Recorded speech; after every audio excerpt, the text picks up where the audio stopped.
Can everyone hear me? Hi. Okay, great.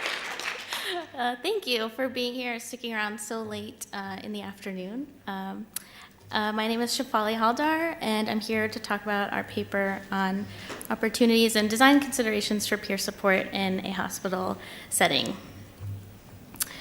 Peer support programs give people the opportunity to exchange a lot of social and emotional help, as well as instrumental and experiential knowledge. And these interventions have been implemented with success in many different healthcare contexts like cancer, diabetes, weight loss, and mental health. People who participate in these programs have been known to experience benefits like increased treatment and medication adherence, self-efficacy, knowledge, and empowerment. And in the CHI and CSCW communities specifically, researchers have looked at technological solutions to provide these peer support programs and benefits to wider populations. For example, YouTube videos have been studied as a way to document emotional hardships and to teach others about chronic illness. Other social media platforms have helped people maintain normalcy and update their existing friends and family about their health. And online communities allow people from around the world to share with each other strategies for managing home-based care activities. And these are, of course, just a couple of examples. There are many, many others out there.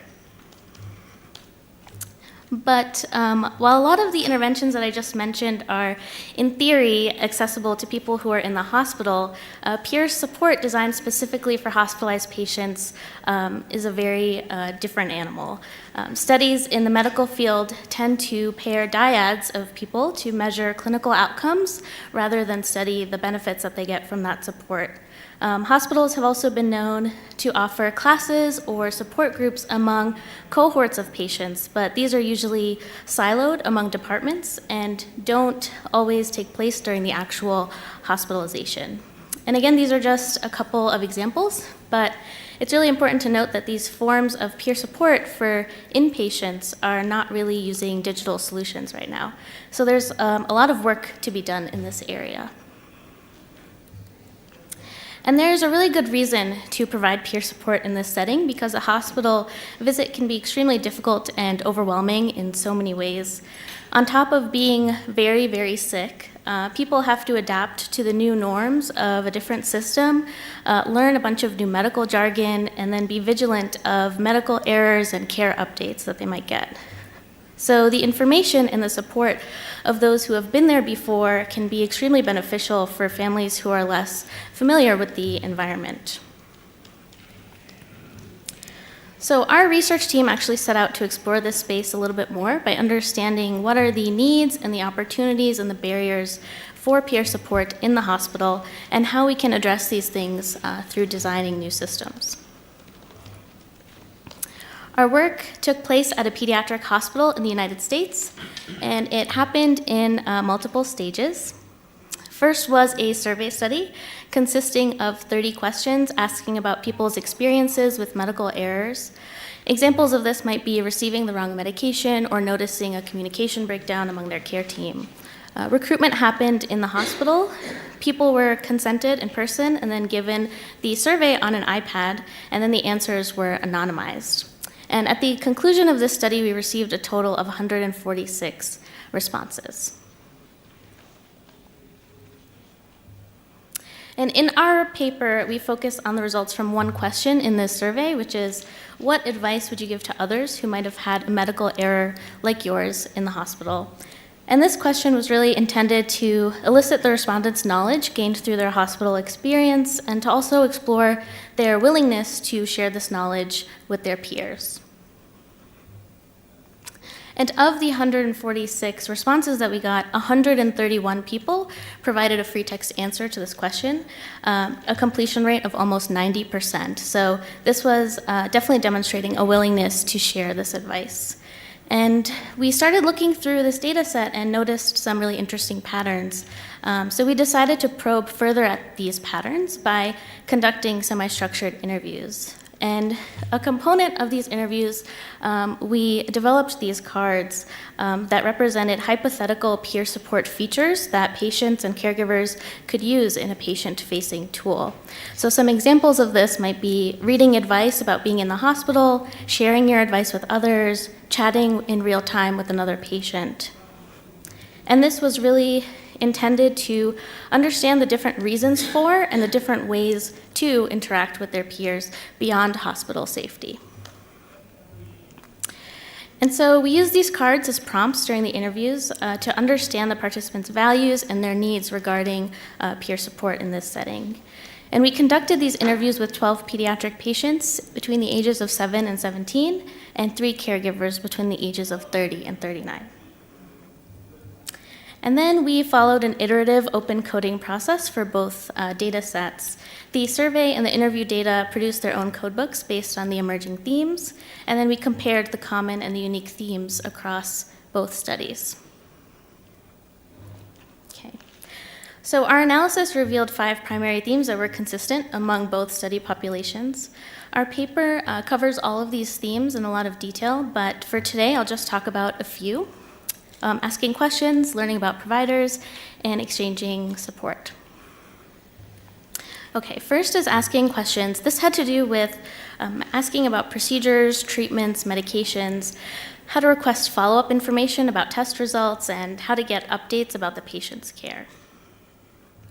So here's a survey respondent who says, don't be afraid to ask questions before, after, or during the procedure. If you don't understand, ask them to explain. So here she's really encouraging her peers to be knowledgeable and informed about what's being done to them. Then here's an interview participant, age 8, who reads, I'm going through a transplant. If there was another kid going through it, you could ask, how did it feel going through this transplant? So this patient in particular expressed a lot of interest in posing questions to his peers and really valued learning from those who have already been through a procedure for which he was in the hospital waiting. Next is learning about providers, and this had to do with understanding who specializes in what, how to make sure the doctors and the care team are communicating with each other, and how to deal with a patient-provider relationship that actually might turn out sour. So here's a quote from a parent who responded to our survey. She says, know that if you feel you're not getting adequate care for your child, you can ask for a different doctor. This person is talking about somewhat potentially uncommon knowledge in the hospital that people who are not satisfied with their care can actually request a second opinion or a different care team. And so knowing this information could really help to improve someone else's experience down the line. And then this pediatric patient was reacting to a hypothetical feature about reading advice from her peers, and she said, you could also include advice about doctors. This one I switched because this happened, this one has a lot of experience with what we have, that would be good. This patient in particular actually has a rare condition and wanted to know more about the people who specialize in her care and what her other options might be, especially based on the experience of other patients who have the same condition. And finally, exchanging support. This was primarily emotional support, and something really interesting about this finding is that people really expressed a desire to not only receive support from their peers, but also provide support even while they were in the hospital. For example, this respondent says, it's easy to feel unimportant to your doctors, especially when requests are not being acknowledged. Be your own best advocate.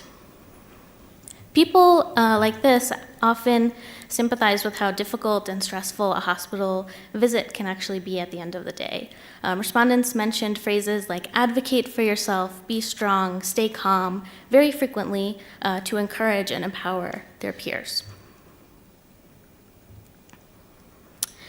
This pediatric patient responded to our interview question, what kinds of things would you want to ask your peers? And she says, how they're feeling and was it hard, and what are they going through? So she really felt compelled to offer her own support to others, and through that, better understand their and her hospital experience. Okay. So now I just briefly want to touch on two points that I think make the hospital setting such an interesting and different place from other settings where peer support is already extremely successful.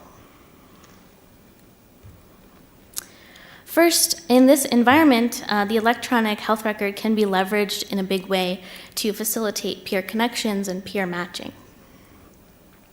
Many of our participants in both studies were strongly interested in connecting with their peers based on a number of factors like health, hospital experiences, and geographic location.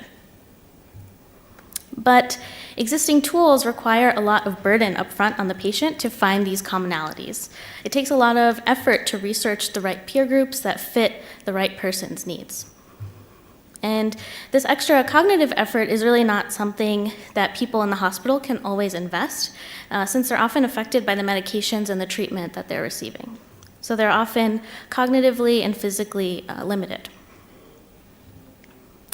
And optimizing these automatic and intelligent peer matches to align these interests and the common attributes among peers is still an ongoing area of research, but the electronic health record could do this in a really efficient manner. One can envision a system that maps people's characteristics like age, past and scheduled treatments, location in the hospital, etc., to others who are also interested in being matched with their peers during their hospital stay.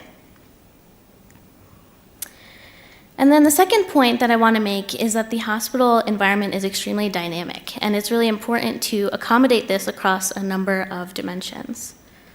For example, our interviews revealed that people had very distinct preferences for how they wanted to interact with a peer support system during their stay. On one hand, pediatric patients wanted the option to chat in real time with others, especially during long periods of isolation and downtime during recovery. But on the other hand, parents of pediatric patients tended to favor asynchronous interactions. They really value the information that they get from their peers, but they did not want it to compromise or distract from their ability to care for their child in the hospital. So to address this, users in the hospital could have the option of connecting with other patients in real time or by reading and contributing to a knowledge base of patient and caregiver expertise. And these multiple modes of interaction could help increase the peer resources available to current patients while also supporting their individual preferences. And this dynamism is also reflected in the types of peer information that our participants wanted to share and view, and in recognizing that these needs can actually vary over the course of their hospital stay. For example, people might want more information about their treatments and their care team and potential problems towards the beginning of their stay, and might want more emotional support and advice about managing downtime as they recover.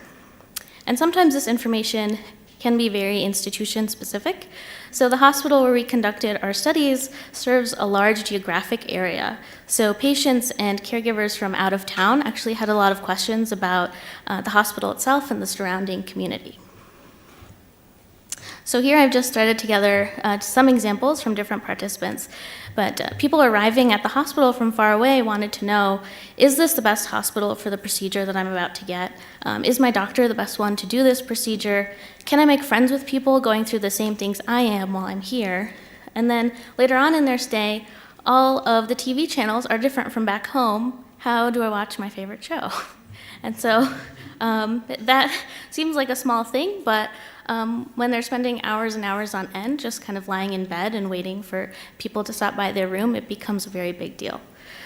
So from there, they wanted other options to occupy their time, like what are some games or books and movies that I can rent out so that I can spend my time better. And it can actually be really difficult for someone to try and find this localized information in something like an online community. So this is, of course, just an example and not the only way to address this problem, but one could imagine a peer support system that patients can use in the hospital that adapts to and accommodates these needs over time, maybe prompting the user about their current mood and interests and desired information, and then automatically giving them the information based on their responses. So considering these points can really help to design hospital-based peer support systems that address the needs that people have in this really challenging environment. And then providing this peer support can ultimately help patients and caregivers better navigate all aspects of their hospital stay, and then subsequently be more empowered and engaged in their care. And with that, I'd like to wrap up and just say thank you to our study participants who took a lot of time out of their hospital stay to talk with us, our research team, our research group, and our funding resources, AHRQ, and the NLM. Thank you.